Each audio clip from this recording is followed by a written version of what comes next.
je pense qu'elle est intéressante à connaître. Alors, en réalité, on la définit. On définit un polynôme à partir de suite. Donc, en fait, eh bien, on définit un polynôme en termes de suite. Donc, il y a toujours cette histoire de AK, comme vous avez l'habitude. Mais en fait, l'indéterminé, eh bien, on ne la considère pas. On aura juste une suite d'éléments qui seront en fait les coefficients. A0, A1, etc. C'est la vraie définition formelle des polynômes. C'est ainsi qu'on les définit véritablement. C'est un détail. On les définit surtout en disant que ce sont des suites, mais telles qu'à partir d'un moment, à partir d'un certain rang, tous les termes au-dessus sont nuls.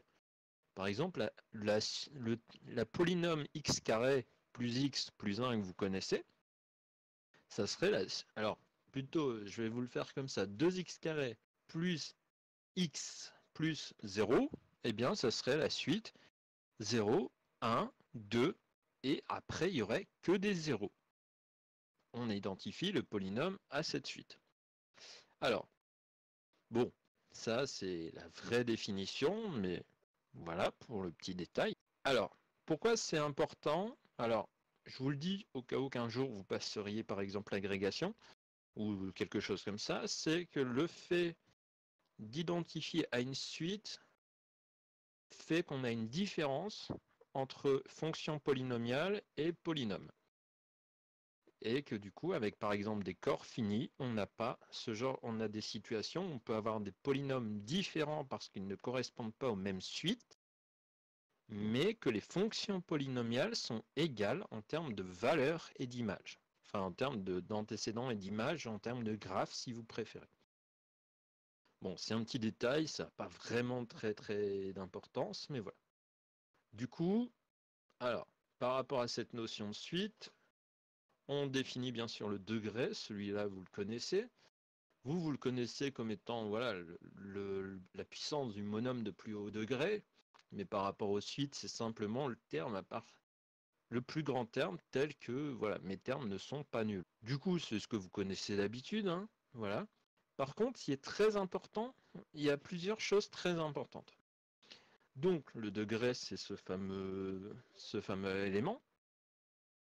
Et du coup, bien sûr, si vous avez un polynôme de degré n, votre polynôme, ça veut dire que le AN, le dernier coefficient, entre guillemets, quand je dis dernier, c'est au sens de ce que vous connaissez d'habitude, sera toujours forcément différent de 0. Sinon, ça n'a pas de sens de parler d'un polynôme de degré n si AN n'est pas différent de 0. Ça, c'est extrêmement important. Parce que parfois, ça peut servir dans certaines démonstrations du fait que le AN est différent de 0. Donc, le AN le plus grand, hein, celui qui a l'indice du degré, s'appelle bien sûr le coefficient dominant du polynôme, ça vous le connaissez, et ce qui se passe, c'est si vous avez AN égale 1, bah forcément le polynôme P, c'est un polynôme unitaire, hein, son coefficient dominant a pour valeur 1, et du coup, voilà, il n'y a pas de taille, entre guillemets. Par contre, un truc extrêmement important qu'il faut absolument que vous reteniez, c'est que le degré de 0, attention, c'est bien la valeur 0, c'est bien le polynôme 0. Le polynôme 0, son degré, c'est moins l'infini. On fait une distinction entre un polynôme constant et un polynôme nul. Ça, c'est le polynôme nul. Un polynôme constant, il aurait un degré de 1. De 0, pardon. Il aura un degré de 0. Si c'est 0, le degré, c'est moins l'infini. Par convention. Le pourquoi c'est moins l'infini, en réalité, c'est une histoire d'espace vectoriel. Une histoire d'espace vectoriel, si tu veux, Choubi, au fait qu'un polynôme de degré 0, l'espace vectoriel des polynômes, R de R crochet X, ou K crochet X, sa base, c'est 1, x, x carré, etc. Donc, un polynôme constant est engendré par le vecteur 1. Donc, il a totalement un sens, etc. Un polynôme constant, du coup, c'est juste, voilà, ça peut être 2, ça peut être 5, etc. C'est ce polynôme qui est... alors, oui, c'est un polynôme constant, Océane, mais en fait, du coup, ce qui se passe, c'est que ce polynôme, vous pouvez dire qu'il est engendré par le vecteur de la base canonique 1. Donc, le polynôme 1, ou le polynôme 3, le polynôme 4, etc., n'est rien d'autre que 4 fois le polynôme 1. Et ce polynôme 1, c'est un vecteur de la base canonique. D'accord? Le polynomique, en fait, la base canonique de l'espace vectoriel des polynômes, c'est 1 x, x carré. x3, etc., xn, etc. Cette dimension infinie, on s'en fout. En tout cas, ce qui compte, c'est que voilà, tous les polynômes constants non nuls sont engendrés par collinéarité du vecteur, enfin du polynôme constant 1. Ce vecteur, ce polynôme 1, fait partie de la base canonique. Donc, tout polynôme de cet espace est exactement collinéaire à ce vecteur-là. Et du coup, ça a un sens. Ça engendre quoi? Ça engendre une droite vectorielle. Ça engendre une droite vectorielle. Et du coup, ça a du sens. Déjà. Voilà, parce qu'on peut l'écrire comme une fois quelque chose. C'est vraiment ça.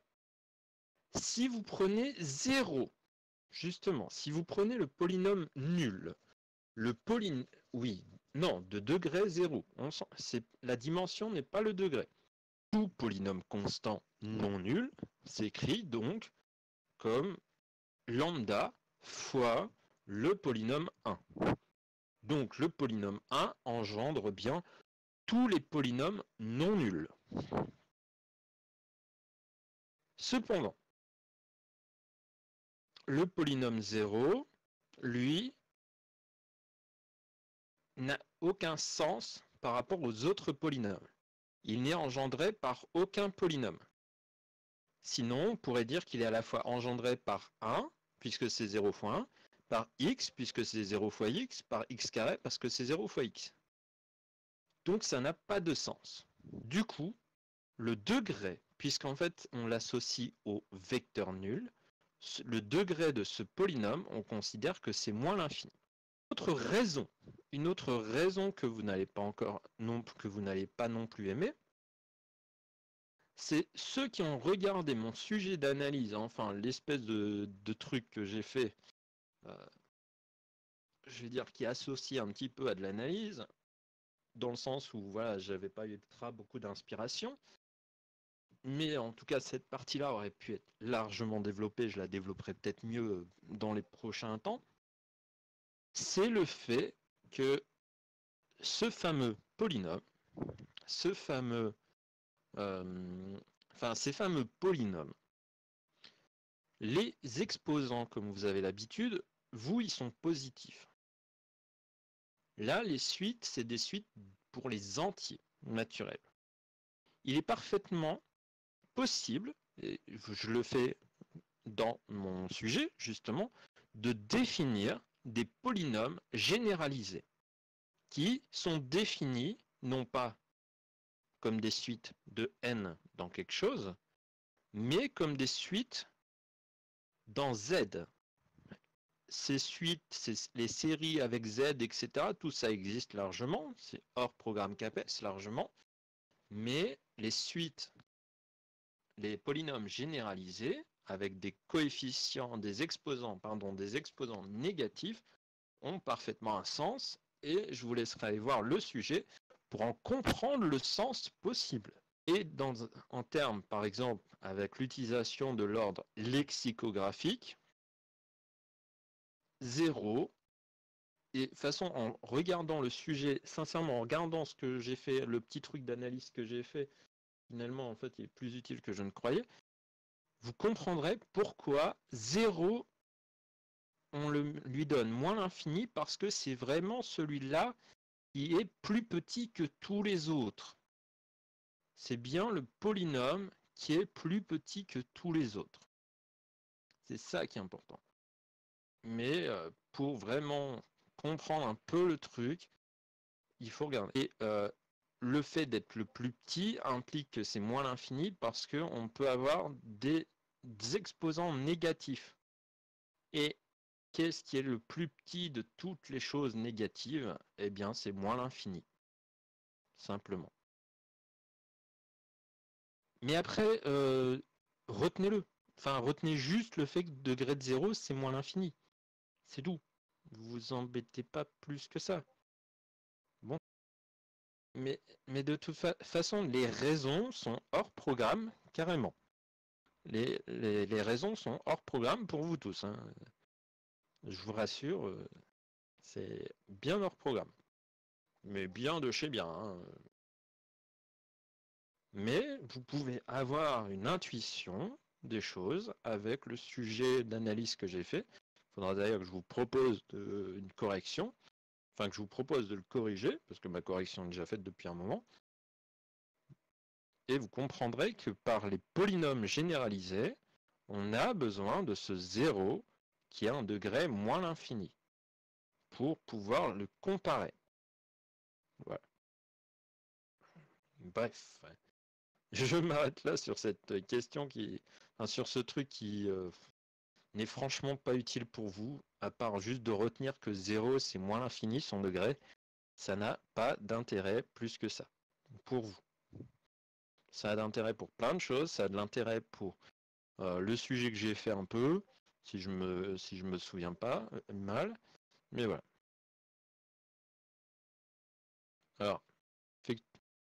Alors, voilà, effectivement. Alors, ça permet effectivement, comme le dit Guigui, d'expliquer certaines formules. Enfin, en fait, derrière, voilà, il y a plein de choses. De toute façon, la notion de degré, c'est aussi une chose qui a un sens pour les anneaux que voilà, je vais pas vous passer ça. Alors, par contre, si on... Ok. Bon, en ce qui concerne les lois, donc la loi addition, hein, vous savez qu'elle est... De toute façon, c'est les polynômes, c'est un anneau. Donc, vous pouvez additionner par associativité, ce que vous savez faire. Hein. Enfin, tout ça, en fait, là, c'est des choses que vous connaissez, hein, que c'est commutatif, qu'il y a un élément neutre. Hein, que si vous faites 0 plus le polynôme, alors forcément, c'est 0 plus le polynôme, c'est le polynôme lui-même. Alors 0, bien sûr, c'est le polynôme nul. Ensuite, le fait que si vous avez un polynôme, vous avez un polynôme symétrique, moins le polynôme. Du coup, ça forme un groupe commutatif. C'est bien de le savoir, mais c'est pas grave si vous ne le retenez pas. Mais on se sert, si on vous demande par exemple de montrer que K de n crochet X est un groupe commutatif, on montre que c'est un sous-groupe de ce truc-là.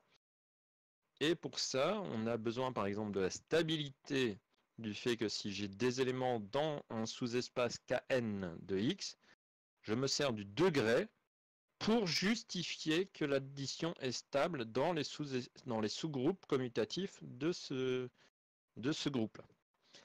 Donc, P et Q, si j'additionne P et Q, le degré de la somme est forcément inférieur ou égal au max des degrés. Pourquoi? Parce que au pire, soit vous avez des termes, soit vous utilisez le fait, vous imaginez simplement deux polynômes, x carré plus x carré.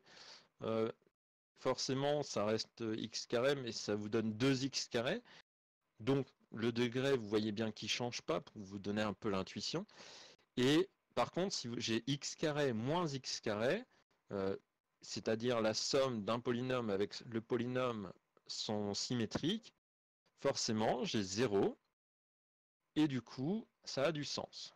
Et du coup, forcément, le degré ne peut pas être plus grand que le maximum des deux, mais il peut être plus petit. Et de toute façon, si vous additionnez deux polynômes qui ne sont pas de degrés égaux, forcément, vous avez des choses différentes. Voilà pour la somme. Du coup, c'est très algébrique pour l'instant, mais voilà. De quoi? Ensuite, pour les produits, alors, soit vous savez réécrire, comme celle-ci par exemple, le fait que j'ai un produit, les termes c'est quoi? Eh bien, le terme de rang K, c'est la somme des i égale 0 à K des AI BK moins I. Donc ce genre de choses, voilà, vous pouvez soit les retrouver en faisant quelques petits exemples comme ça, soit vous l'apprenez par cœur, c'est au choix.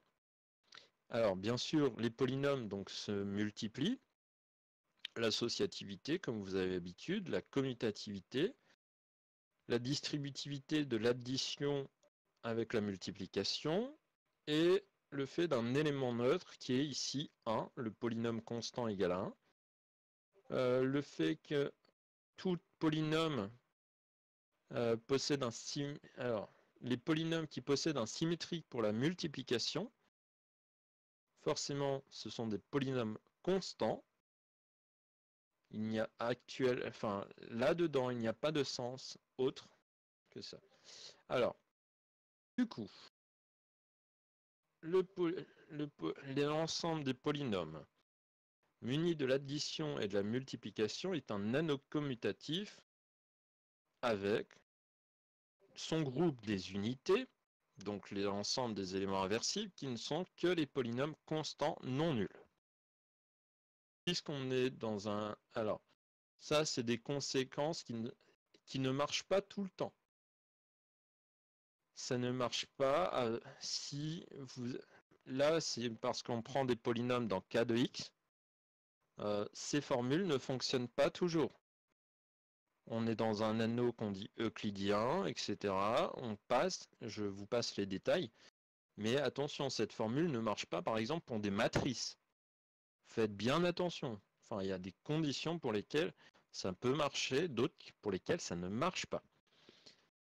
Mais pour les polynômes de K de X, vous pouvez le faire.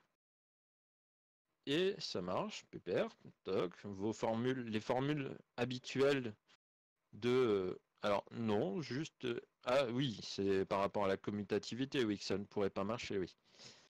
Ici, l'identité remarquable que vous connaissez, a puissance n moins b puissance n, bah, c'est a moins b, fois la somme des autres termes avec les puissances qui varient, et pas de coefficient binomial, justement. Si l'entier est impair, vous avez en plus la possibilité de réécrire comme ça avec le signe, enfin avec le moins 1 puissance k.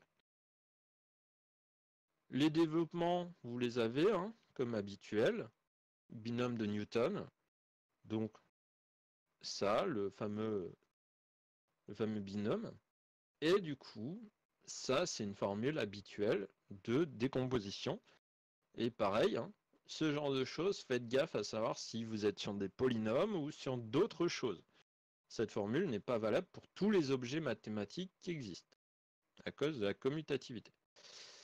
Du coup, le degré ici de P et Q, le produit, alors c'est le degré du l'un plus le degré de l'autre.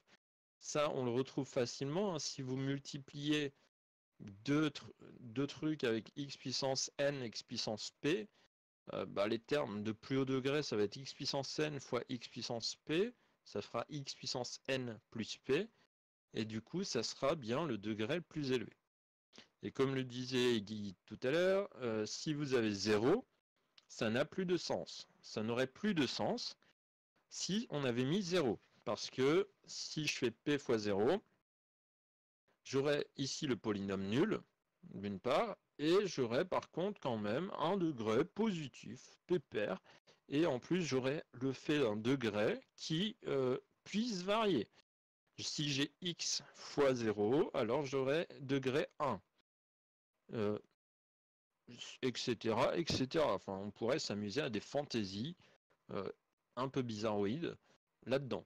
Donc, si on met moins l'infini, eh bien, c'est beaucoup plus simple parce qu'une constante plus moins l'infini, bah, paf, ça fait moins l'infini. Et ça fait des chocs à pic. Oui, je sais, merci.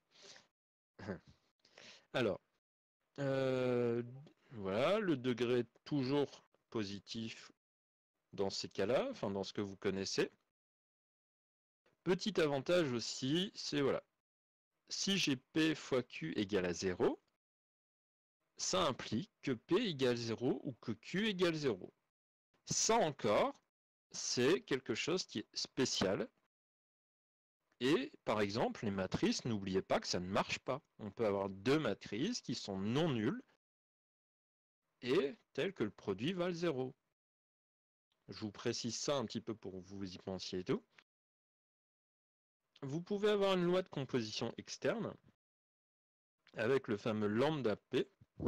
Et il y a plein de propriétés de calcul que vous connaissez déjà. Alors, on n'est pas dans un corps, Inès. Alors, tu me parles de K, peut-être? Tu me parles de K? Enfin, de cette loi de composition externe? Oui, oui, c'est grâce au fait qu'on est sur un corps, on prend les coefficients dans un corps, qu'on peut faire ça. Alors, on pourrait prendre des coefficients dans des anneaux, mais c'est un peu spécial. Là, j'avoue que je commence à aller dans des chemins que je ne maîtrise pas bien pour l'instant. Mais oui, là, c'est le lambda, on prend dans un corps, et ça a un sens parce que le fait d'avoir une loi de composition externe possible par le corps, plus le fait d'avoir une loi additive dans cet espace, ça vous donne justement les espaces vectoriels, le fait de la structure d'espace vectoriel. Alors on va voir, est-ce qu'il le précise? Alors, oui, c'est bien, il le précise. Il précise le truc que moi j'aime beaucoup, mais que vous n'allez pas aimer. Alors, du coup, bon, hop, ça, finalement, avec ces fameuses propriétés, ben, on a que K de X est bien un K espace vectoriel. Donc voilà. Ensuite, même si on a un fameux lambda, lambda fois un polynôme, finalement, le degré du polynôme reste le polynôme, enfin le même degré, le coefficient ne change pas. Bon, bien sûr, s'il est différent de 0, hein, mais ça, j'ai envie de dire, c'est un peu logique. Donc voilà, bien sûr, le lambda, enfin le produit est associatif, enfin le produit extérieur est associatif, en quelque sorte, commutatif. Donc voilà, on peut faire ce genre de choses, lambda P fois Q, c'est P fois lambda Q, et c'est pareil que lambda fois P fois Q. Alors les fois ne sont pas les mêmes, hein, le fois extérieur et le fois intérieur. Et du coup, alors là, c'est ma petite proposition. Cette proposition est celle que j'aime bien, munie de l'addition des polynômes, de la multiplication des polynômes et de la loi de composition externe, K de X est une K-algèbre associative commutative et possédant un élément unité. Qu'est-ce que c'est une K-algèbre? C'est juste une structure qui est à la fois un anneau et qui est à la fois un espace vectoriel. Pour dire les choses de manière très rapide et très simple, c'est un poil plus compliqué, mais en gros c'est juste une structure un peu plus grosse. Il n'est pas utile de le savoir pour le CAPES, hein, je vous rassure. Mais voilà. Pour la notation habituelle, hein, vous allez retrouver votre copain. Donc, l'expression des polynômes, cette suite, voilà. On peut effectivement utiliser une indéterminée, cette fameuse x, et bon, il donne ça comme notation, super. Ce qui est intéressant ici, voilà, c'est que du coup, vous retrouvez bien, en fait, on peut passer par cette écriture que vous connaissez d'habitude, et ce qui revient à la même chose, entre guillemets, mais voilà. Alors, pourquoi je parle de ça? Parce que on a défini des polynômes sur le corps R ou le corps C. Alors corps, plus loin C. Hein. Ce qui est important là-dedans, c'est le fait que puisqu'on est avec des coefficients dans un corps, il a une loi additive, il a une loi multiplicative, il a des lois précises, et en fait, du coup, c'est pas gênant de faire ces notations qu'on a. Mais on pourrait imaginer des choses avec d'autres trucs. Bon, on s'en fiche, mais... Donc, ce qui se passe ensuite, voilà, on vous dit hein, que la famille Xn est une base infinie du K-espace vectoriel, appelé base canonique. Bon, bref. C'est bien le... En fait, c'est ce que je vous disais tout à l'heure, hein, c'est le x carré, etc. Bon, voilà. De toute façon, par contre, Kn de x est un sous-espace vectoriel de dimension n plus 1. Hein. Donc voilà. Bah non, c'est le CAPES. Hein. Les polynômes, on peut bien sûr les composer. Hein, ça, c'est pas un problème. Donc, on peut les composer, ça vous savez faire, j'espère. Et du coup, c'est le produit des degrés. Voilà. Alors, voilà. Bien, maintenant, on va attaquer ce que certains réclament depuis tout à l'heure. On appelle fonction polynomiale, c'est pas la même chose qu'un polynôme, attention. L'application, ici on va noter P tilde, qui a une valeur du corps, associe la somme des AK x puissance k. De base, ce n'est pas la même chose. Un polynôme et une fonction polynomiale ne sont pas les mêmes choses. Voilà. Alors, il y a des petites choses qui sont importantes, enfin, qui en fait se cachent derrière. Hors programme, je vous le dis, c'est hors programme ce que je vais vous dire. Si on prenait un corps fini, on pourrait avoir des polynômes qui seraient différents en termes d'écriture avec la notion de suite formelle, et les fonctions polynomiales qui seraient égales en termes de valeur pour chaque, enfin d'image pour chaque valeur. Il est tout à fait possible d'en trouver de manière très simple.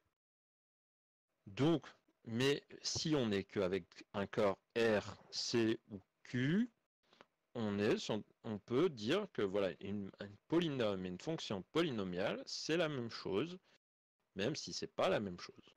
Alors, on parle de zéro d'un polynôme, ça vous le savez, mais attention, le zéro d'un polynôme, ce n'est pas un zéro de la fonction polynomiale.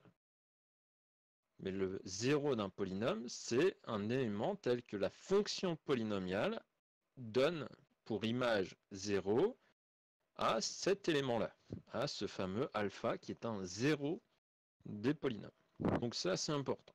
Alors, un élément est donc une racine ou un zéro, c'est le même mot, enfin c'est pas le même mot, mais je veux dire c'est le même sens, si par la fonction polynomiale, son image est bien 0.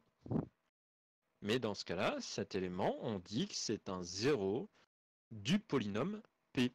Vous, en général, vous ferez la confusion des deux, mais encore une fois, il n'y a pas de confusion à avoir. C'est pas la même chose. Mais vous ferez la confusion. Alors, arithmétique, allons-y.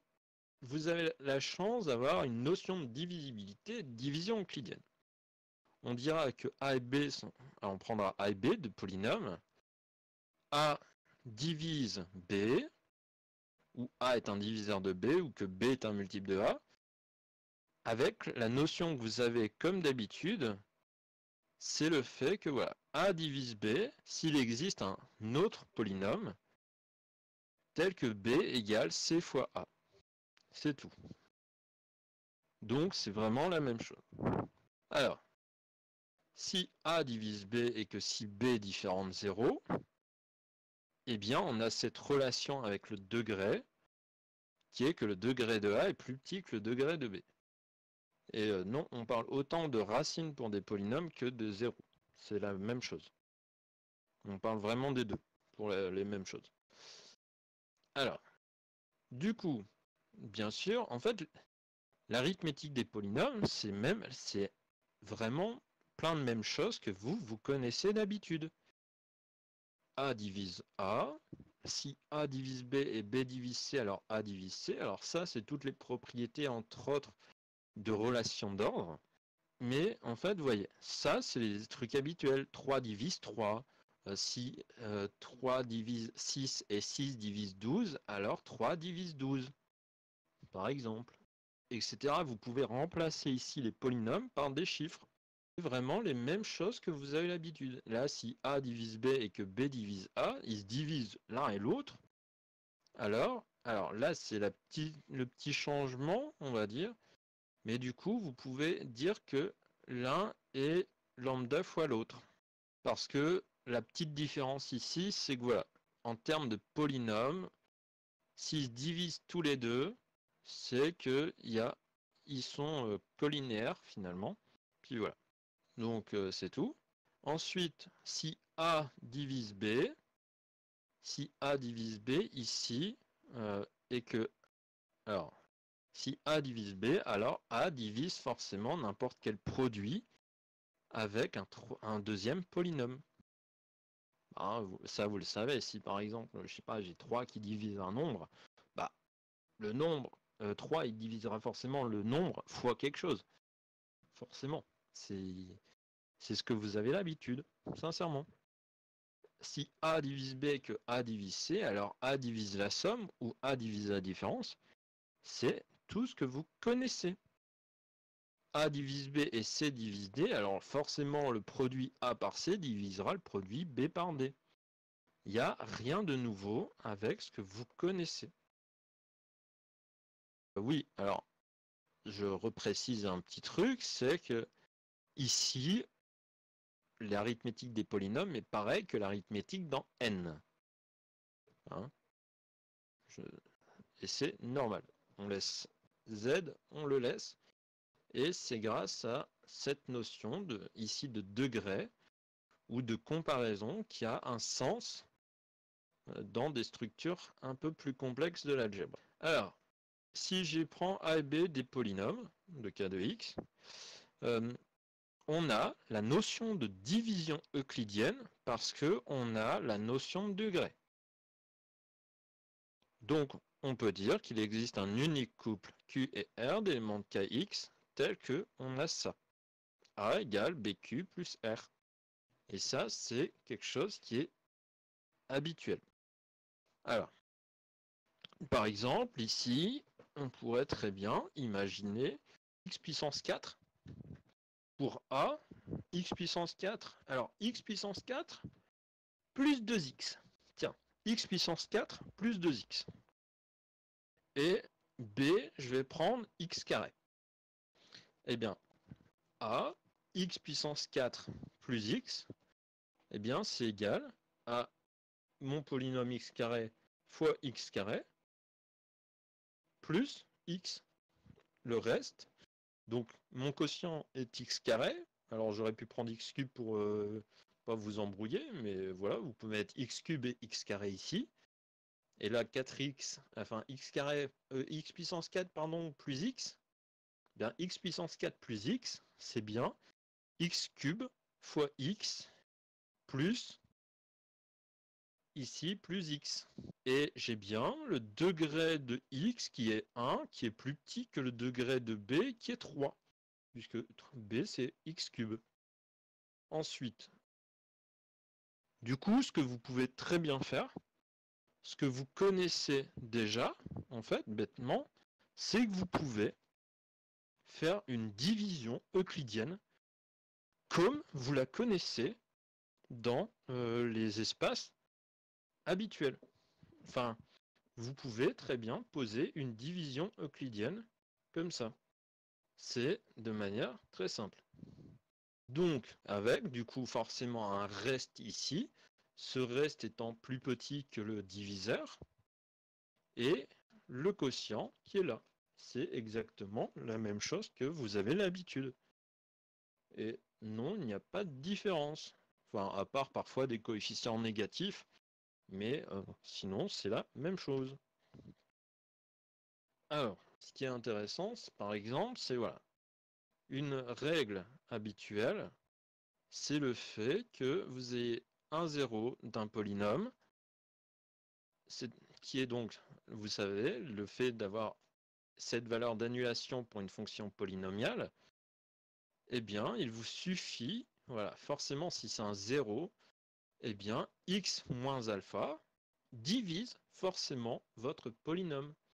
Parce qu'on le verra après, on reparlera de décomposition en éléments, enfin, en facteurs premiers après, décomposition irréductible, etc. Enfin bref, ce qui se passe, c'est voilà, votre alpha, votre x moins alpha, il apparaît dedans. Donc, il divise forcément p.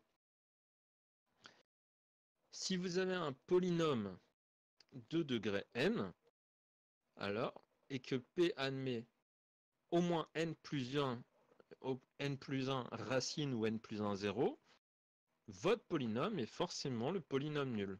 Ça, c'est super intéressant à savoir pour certains raisonnements par l'absurde qui peut y avoir parfois. Pour certains trucs. Donc voilà.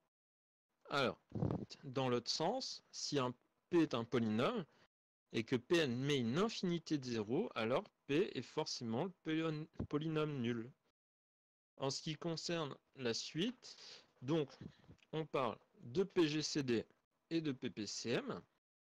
Donc, c'est les mêmes notions que vous connaissez, hein, plus petit commun multiple de deux polynômes. Donc, tout polynôme du type lambda m est aussi appelé PPCM de A et de B. Ça, c'est la seule différence avec ce que vous avez l'habitude. Parce que là, il n'y a pas qu'un PCM, il y en a plusieurs au sens... il n'y en a qu'un seul du degré précis, mais disons que il y en a plusieurs par rapport... Alors, je reviens visiblement sur le corollaire 3. Le corollaire 3, c'est juste, voilà, on vous dit s'il y a n plus 1, 0, alors p égale 0. Parce qu'en fait, s'il est de degré n, on verra après le théorème d'Alembert-Gauss, qui, en fait, un polynôme de degré n, il s'écrit que avec n 0 possible, pas plus.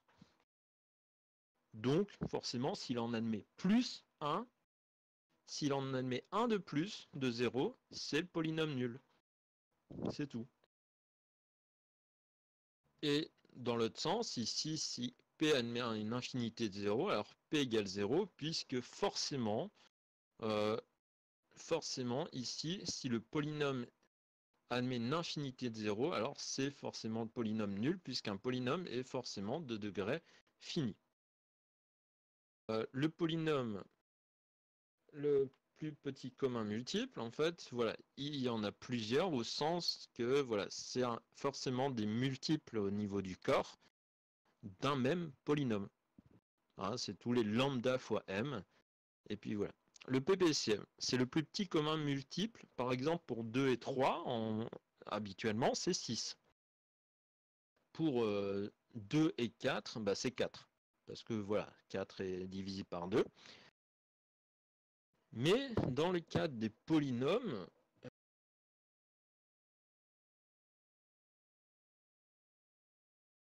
disons que voilà, vous pouvez avoir des polynômes qui sont premiers entre eux. Alors on verra la notion après avec le PGCD. Mais voilà, si vous avez deux polynômes, ils ont tous les deux des multiples qui sont des polynômes. Quand je dis des multiples, ça veut dire que vous avez un polynôme, vous le multipliez par d'autres polynômes, et forcément, vous arrivez sur le fait d'avoir des multiples de polynômes, comme les entiers. Hein, c'est juste que voilà, ces polynômes et les entiers, c'est un poil différent. Mais encore une fois, vous comprendrez mieux les choses sur le pourquoi il y a un lien direct avec le sujet. Oui, il y a des polynômes premiers. Et du coup, le PPCM, voilà, c'est, tu as un polynôme, tu en as un autre, eh bien, tu peux les multiplier par plein de polynômes différents, et du coup, tu peux obtenir certains polynômes et obtenir certains trucs. Alors, ensuite, la proposition 26, c'est le fait que voilà, l'ensemble des multiples communs de A et de B, bah, forcément, est coïncide avec l'ensemble des multiples de M. Parce que si c'est le plus petit commun multiple, bah, tous les autres multiples communs, ils sont multiples du plus petit. Forcément. Donc voilà pour le PPCM. Une autre façon de le voir, c'est que le PPCM de A et de B, c'est l'unique polynôme unitaire. Donc là, il n'y en a vraiment qu'un, c'est pas lambda 30M, etc. Le polynôme unitaire, c'est qui est le PPCM, c'est le plus petit, tel que A divise M et que B divise M. Et que si P, et si on prend un autre polynôme, tel que A divise le polynôme et que B divise le polynôme. Alors, polynôme unitaire, ça n'a rien à voir avec premier. Polynôme unitaire, c'est que ton coefficient constant est égal à 1. C'est tout. Voilà. Alors, du coup, si vous prenez un autre polynôme et que A et B divisent P, alors forcément, votre plus petit divise P, puisque c'est bien le plus petit. Ça, c'est juste la notion de divisibilité, comme vous avez l'habitude. Hein. Si j'ai deux, c'est le truc, c'est un raisonnement un peu par l'absurde, voilà. C'est que voilà, c'est le plus petit, donc si on suppose qu'il y en a un autre, bah forcément c'est pas le plus petit, mais par contre le plus petit divise forcément tous les autres. Voilà.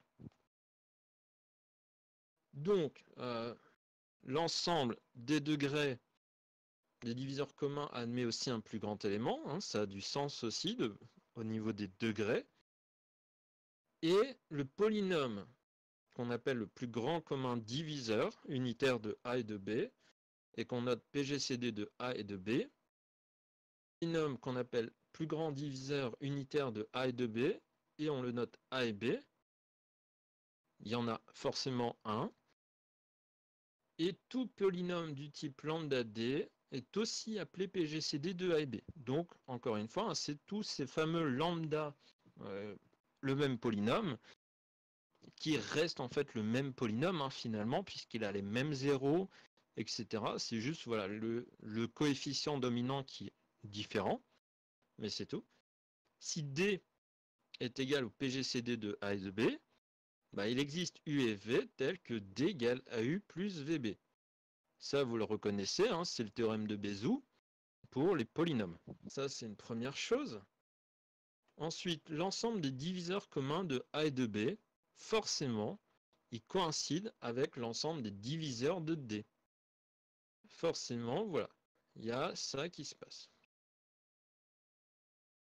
Donc le PGCD de A et de B, c'est l'unique polynôme unitaire tel que D divise A et que D divise B, mais par contre, lui, c'est dans l'autre sens, c'est-à-dire que tout autre diviseur de A et de B, puisque c'est le plus grand, forcément, tout autre diviseur divise forcément D.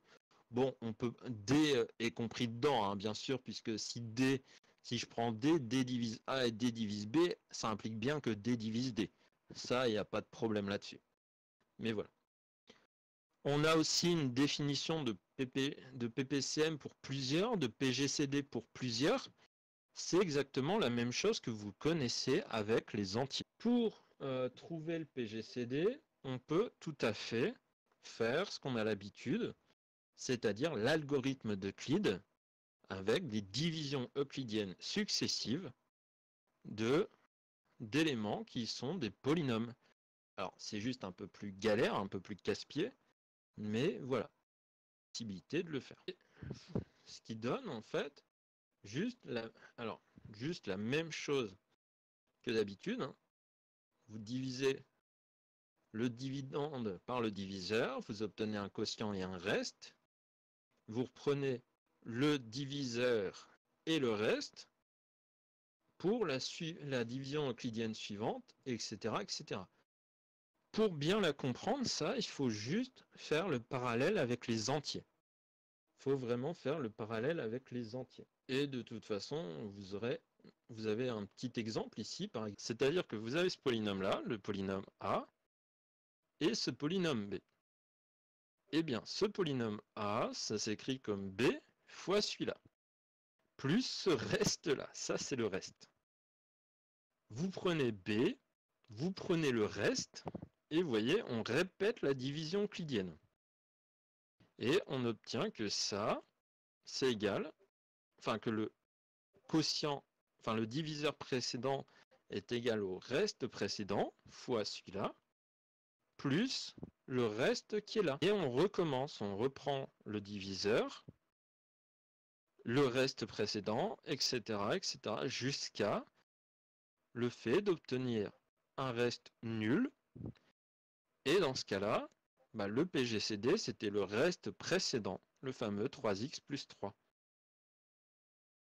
Et en l'occurrence, là, il y a un tiers pour juste le fait, en fait, ils mettent un tiers juste parce qu'on a ce polynôme-là et on le veut le rendre unitaire. C'est tout.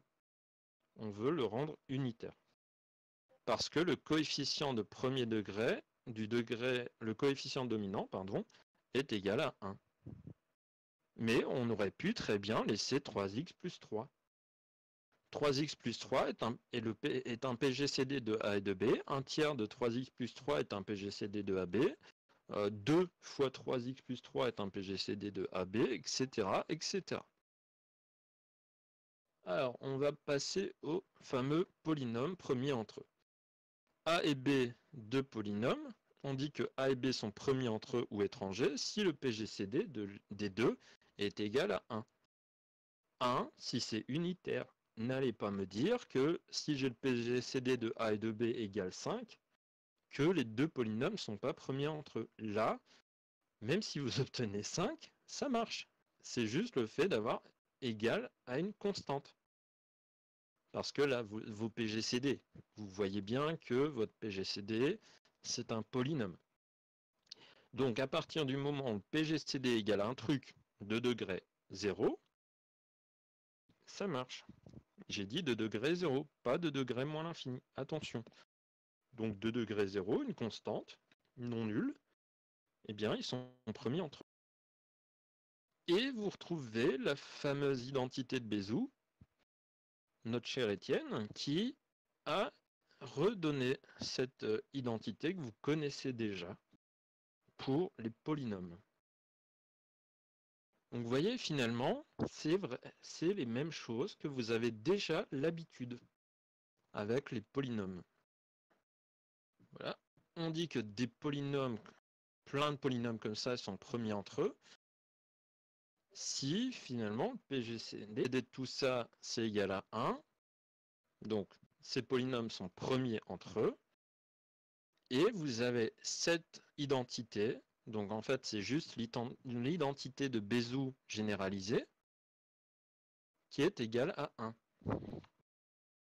Alors, maintenant, théorème de Gauss, théorème que vous connaissez bien pour les entiers, qui est le fait que, par exemple, si j'ai 7, alors, non, si j'ai 2 qui divisent 3 fois 4, par exemple, et que 2 et 3 sont premiers entre eux, alors 2 divise 4.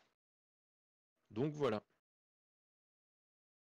Donc ici, la théorème de Gauss, il reste valable pour des polynômes. Donc si un polynôme divise le produit de deux polynômes, mais qu'il y a deux polynômes qui sont premiers entre eux, alors le polynôme A divise le reste du produit.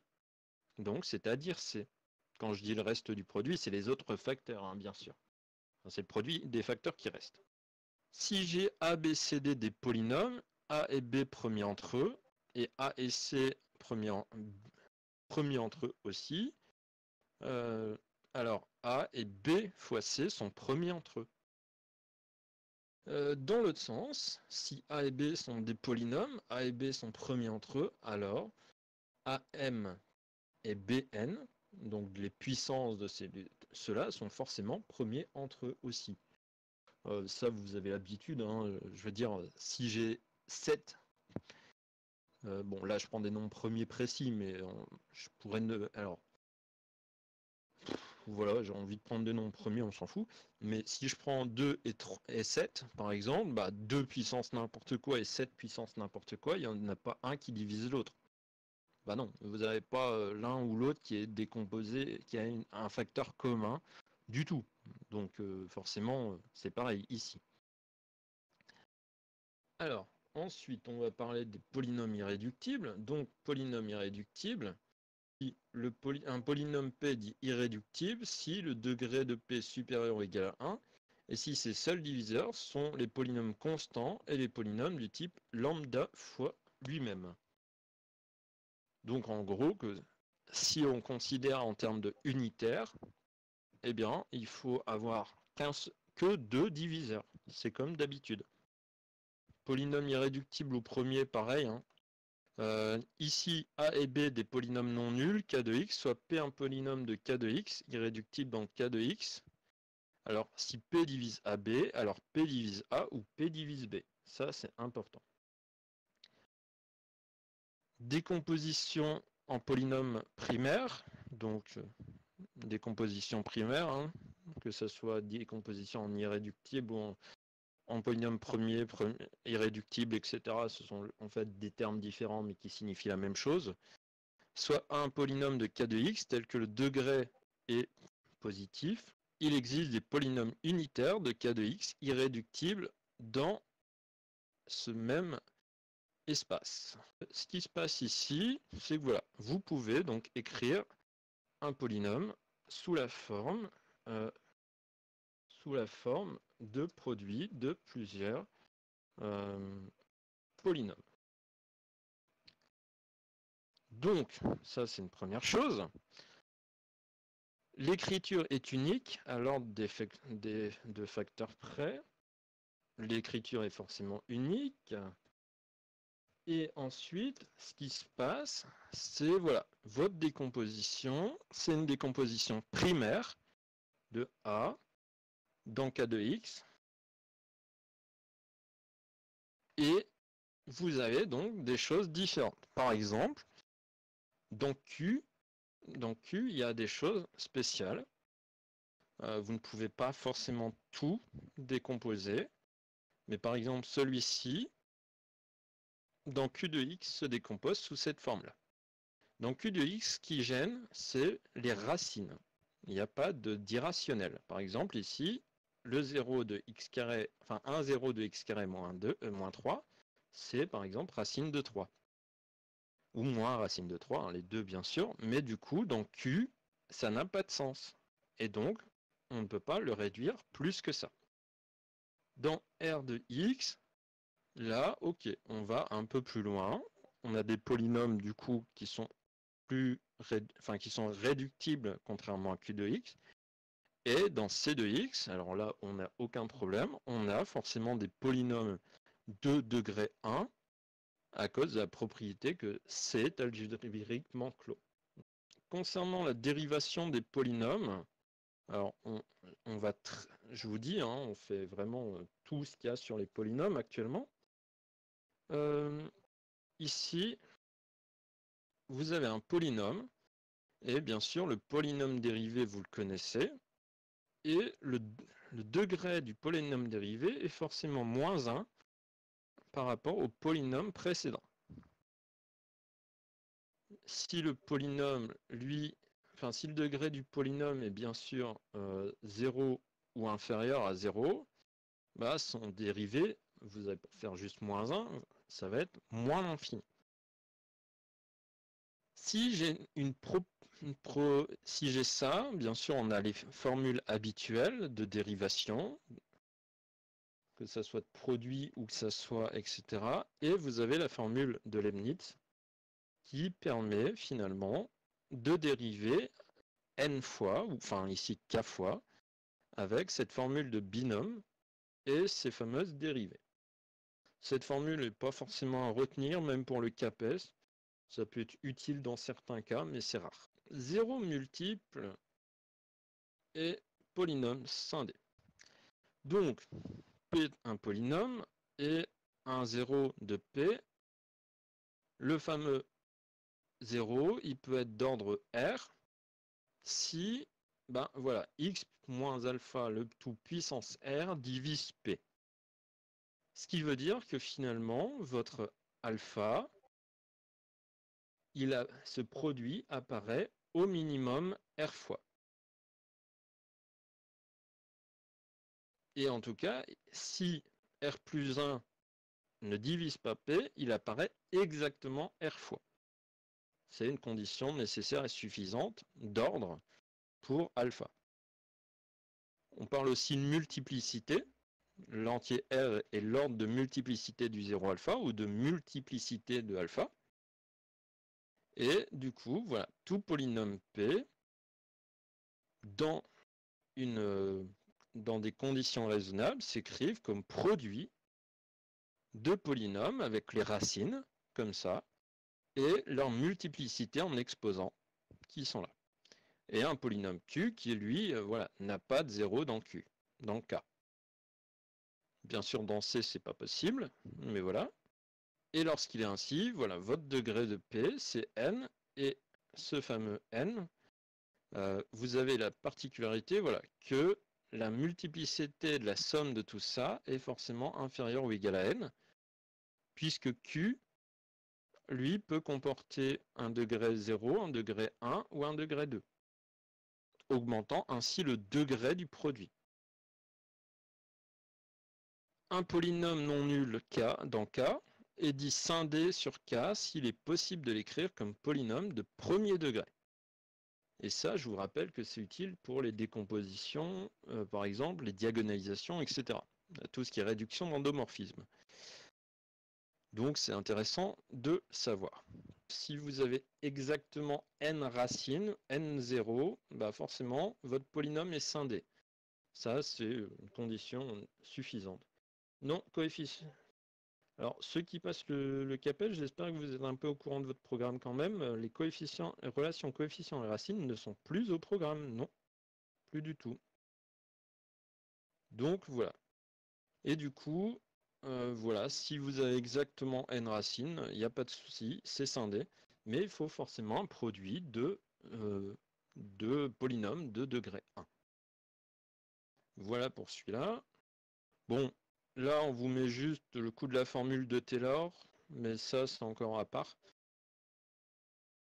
Par rapport au fait, voilà, que vous pouvez écrire ça comme un développement limité ou un début de série entière, etc.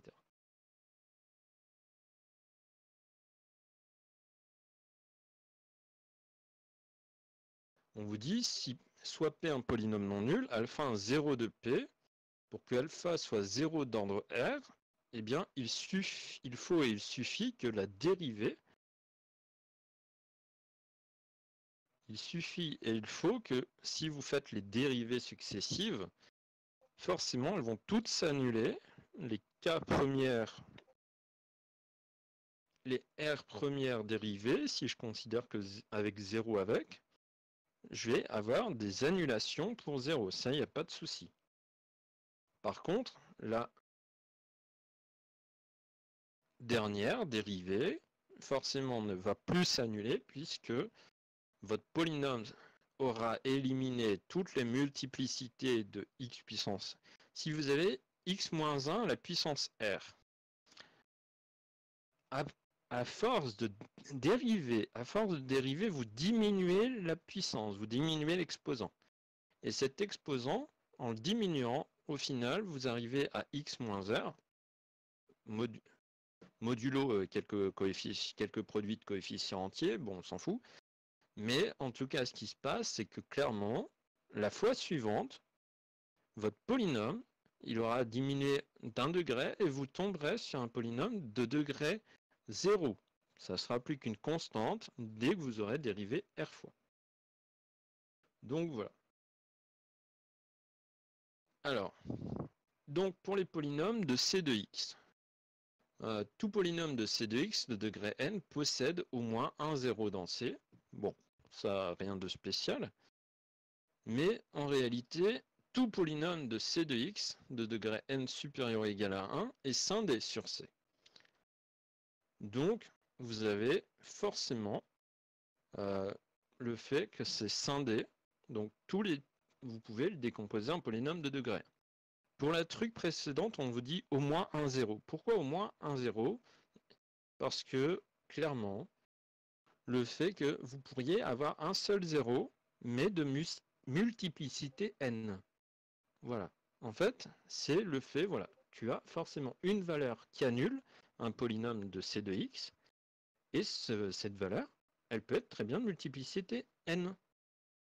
C'est tout.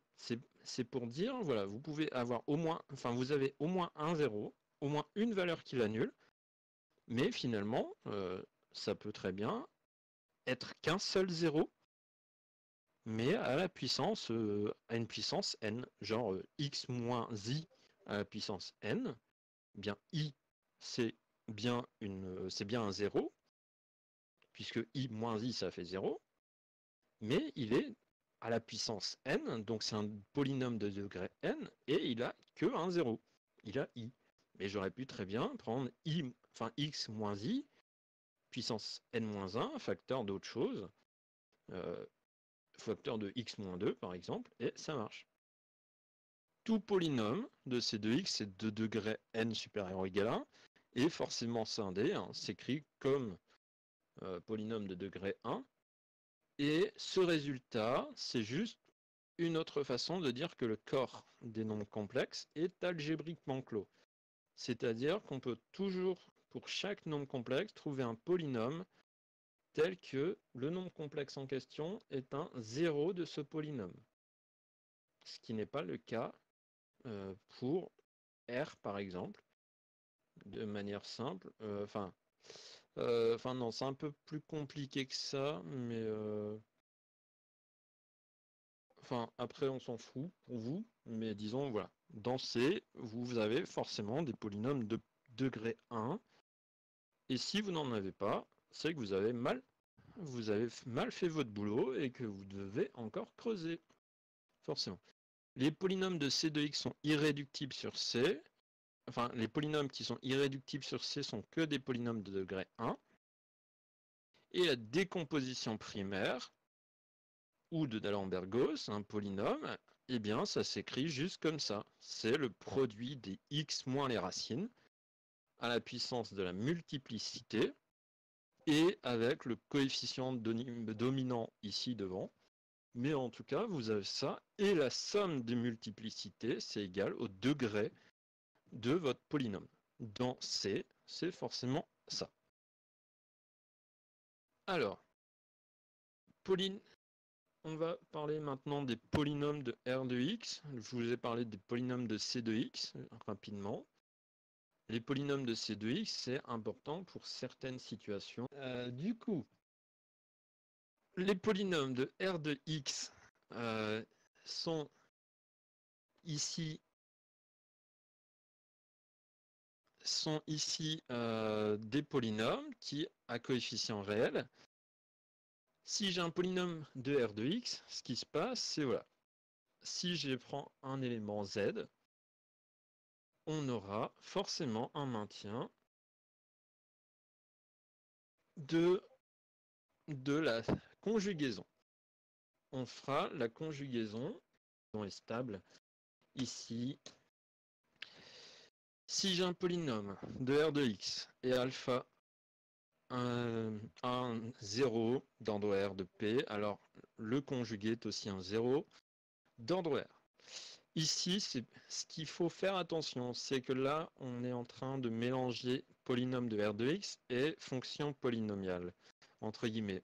Néanmoins, ici, R de x, c'est une notation par rapport au coefficient. Il est tout à fait logique et crédible d'utiliser des polynômes de R de x avec des éléments complexes. Il n'y a pas de souci puisque R est en réalité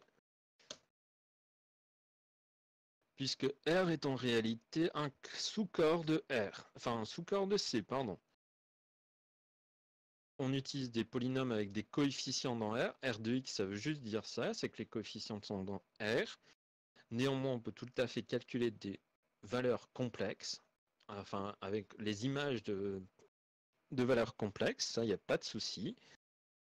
Et ça juste pour dire que voilà, si on a une racine qui est complexe, on a aussi le conjugué de cette même racine qui est là. Les polynômes de R de x irréductibles sur R sont les polynômes de premier degré, les polynômes du second degré discriminant strictement négatif.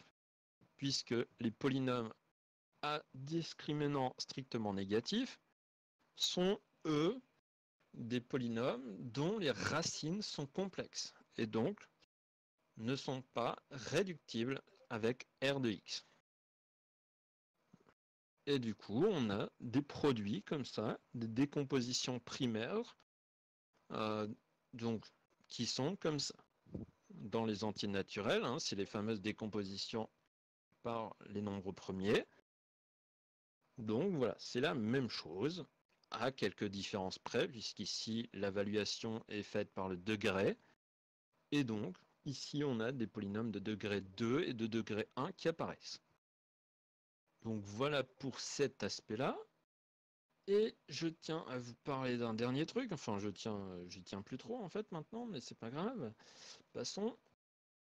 Une chose que vous avez intérêt à revoir vous-même, parce que moi j'y reviendrai pas en tout cas, c'est la division des polynômes suivant les puissances croissantes qui sert à diverses choses, qui sert pour les fractions rationnelles, pour certaines divisions aussi, pour les développements limités, etc., etc. Tout ça, derrière, il y a des petites choses qui sont utiles. En fait, il existe donc deux divisions pour les polynômes, division euclidienne et division suivant les puissances croissantes. Donc voilà un peu ce qu'il en est. Ici, en termes de théorème, voilà, c'est que on n'écrit plus les mêmes choses, c'est que on écrit plus sous la forme a égale bq plus r, mais a égale bq plus x puissance n plus 1 fois r, avec n qui est le degré, qui est le... Enfin non, qui est même pas un degré, qui est en fait un ordre pour a.